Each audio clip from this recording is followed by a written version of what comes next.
Tori, you have had such an amazing career, and as a songwriter, as a female who really broke onto the scene and made a huge splash. Can you talk about, were there moments when people were trying to guide you to not be genuine to yourself, to become a bigger pop star, to be something different than who you felt authentically you were? Little Earthquakes was rejected when I turned it in. That album changed my life, man. So And what? good. So talk about that. I embarrassed myself before the camera started rolling and started singing to Tori. I instantly regretted it. I was like, what are you doing, Justin? But I just sang something to her before the cameras from Little Earthquakes. They wanted to take all the pianos off and replace it with guitars. What? Oh, yes. And this was recommended by someone, it's not important to mention names, but because that isn't what I'm trying to say. I'm not shopping somebody. It's because I respected his work. He was a great arranger, and he couldn't hear it because he was part of the record industry chasing it, trying to look for something that had already happened. Tracy Chapman had already happened. I was across town making Why Can't Tori Read, and in too tight a bustier, and had my hair up to here with hairspray. And because I had lost my way, I had lost the muses. I stopped listening because I started listening to the boys club that was running the industry at the time. And some of them are still in it. And some of them I get along with very well and can have a glass of champagne and talk to them. But I looked at Doug Morris, who I love, and I said, you are not touching these pianos. Sell me. You sell me to Gary Gersh. And he looked at me and goes, I said, why not? You guys have been selling us for thousands of years. Sell me to Gary, because you'll get your money back, because he knows what to do. Wow. Tori, I'm not selling you. If Gary wants you, I want you. That's a really good Doug Morris song. That's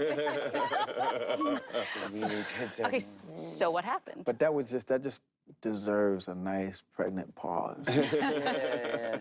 You guys have been selling us for thousands of years. That's like so, wow. Okay. So Wow. So how did you get your way? He said, I'm keeping you. Who do you want to produce it? And I said, okay, so you're bringing in another man again. Okay. Is that what you're doing? And he looked at me, he goes, what, you gonna produce? I said, and why not? Another man again? Or Another mannequin. That's what I heard too. Oh, you know what? I was gonna hold on to that because I was like, let me just access that when I need it, when I'm writing another song, but you just ruined it. So, no. I won't charge you for it. Another mannequin. I won't come after you. Mannequin. I literally had to see. That's why they set us all the way across the table from each other, because they knew what would happen if I'd be sitting over there. So we were all young and not where you are today at one point. What is your advice to young people? How do you stay true to your conviction when every voice, when Doug Morris is telling you you're wrong? What do you do? I would say the thing that I think I've been called to recognizing is just be aware of the illusions, because there's a lot of illusions that are shown to us and given to us just as human beings. And we're not even talking about writing songs or being an artist or not being an artist. Like, as human beings, there's these illusions. There are things that are true, and there are things that are untrue, and there are things that are real, and there are things that are unreal. And I think in this world, we tend to live in a room full of illusions, of things that really aren't deepening you as a human being. It's like very superficial. It's very like on the surface layer. It's very shallow. It's very, just what you can see, as opposed to encouraging us to go deeper into our inner, what's inside of you. To your point, how do we know who we are? How will we ever know who we are if we never are able to go deeper inside of ourselves and say, like, that doesn't feel good. Why doesn't that feel good? That does feel good. Why does that, you know what I mean? Because we have so many things that we learn, to your point, from other people. And then we call that our truth. Well, that's how I feel because someone told me they felt like that. And I then, damn, which one is my truth. So I think that's another thing that I've been receiving a lot more, and wanting to just be more in touch with that ping, that like zing, that zing thing. You know it when you feel it, and you know when you don't feel it. You know when it's not that feeling, and you know when it is that feeling. And what does that mean, and where does it come from? And actually taking the time to kind of look into that a little bit, because we have so many complexities in our lives, and we're all different. So it's all different for each one of us. But that's something just to be aware of. So you recently you've created a lot of news not wearing makeup in the traditional ways, and and this is a real statement. You can't believe it. It's Well, the craziest, weirdest. So I'm bringing it up. This became a thing. What has surprised you about the reaction to that?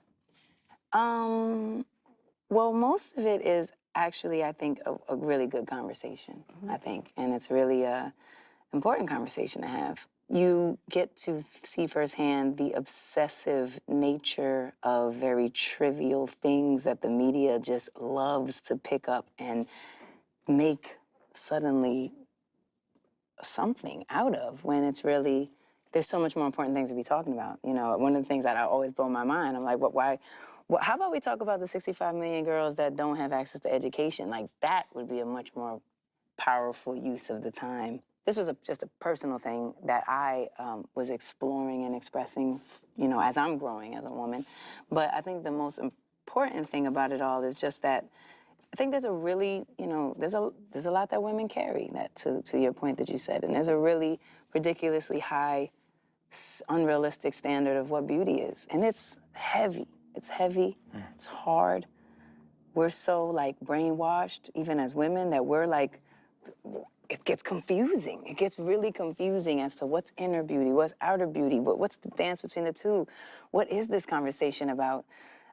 You know, beauty and the standards of it, and who is beautiful and who is not beautiful. It's like, it's really, really a tricky road. But the most important thing, obviously, is that, you know, that you honor yourself, and that you start to understand what is important to you as a person. Right. And again, that has nothing to do with makeup. Wear it, don't wear it, doesn't matter. Like, do what feels good to you as a woman, as a human being. Like, express yourself. Like, that's the most important thing. Express yourself, whatever way that looks. And don't judge each other so much. Whatever this person chooses, that's what they choose. Like, celebrate that person. Wow, look how great that is. Whatever this person chooses, that's what they choose. Great. That's beautiful too. It's all beautiful when you're allowed to express, you know, your truth.